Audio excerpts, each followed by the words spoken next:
segment dito sa ating programa. Kaya ito na si Pastor Jeff Iniscopides with The Daily Bracket.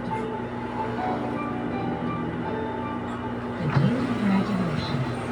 Today's reflection. Pastor Jeff Iniscopides. Pastor, forgive me for I have sinned. Ito na po yung nagdala po ng aking sige. So, Brother Jeff, it's all yours. We're all ears. Thank you. Alam ko, brother, magpapaalam ka ng good morning. Ating mga pagkasubalbay at sa ating mga hinihilig na kailangan naman ng content. Kailangan natin malinawan niya sa feedback na yan at ayaw natin. Apektado yan. Okay, may nagtanong po sa atin. Paano daw kung i-handle ang isang opisina naman sa samahan? Yan. Nakikinig ka mga taga-figure. Mas tinutuwi ka sa akin to. Sino mo sa inyo makakarinig? Kung may ka-opisina ka bang na feeling mo yung talagang pinanganak para sa ka. Parang pinadala talaga yung sa kanan sa tulad. Hindi po gano'n. Kung nagkakalap na mapitig na sa'yo, naiibig sa promosyon mo, sinusip sa boss mo, inaari yung idea mo, kahit ikaw nakaisip, alam mo yun, sinichismis ka sa ibang opisina.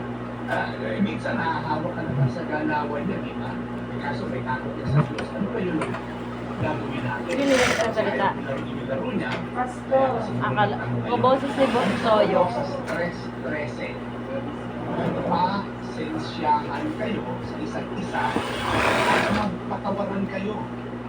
May hinanatig kayo kanino man. Okay? Dahil tinatawag kayo sa Panginoon. Kaya magpapalagay tayo. Kumbaga, Pero kung yung kandila yan, yung mga sabi ng makulit, ako naman yung Opo.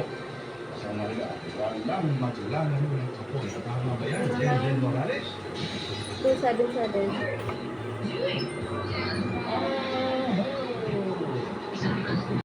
Kainig kami.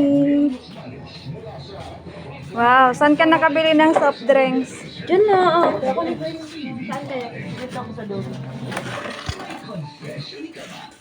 Lagi ko siyang tinatanong kung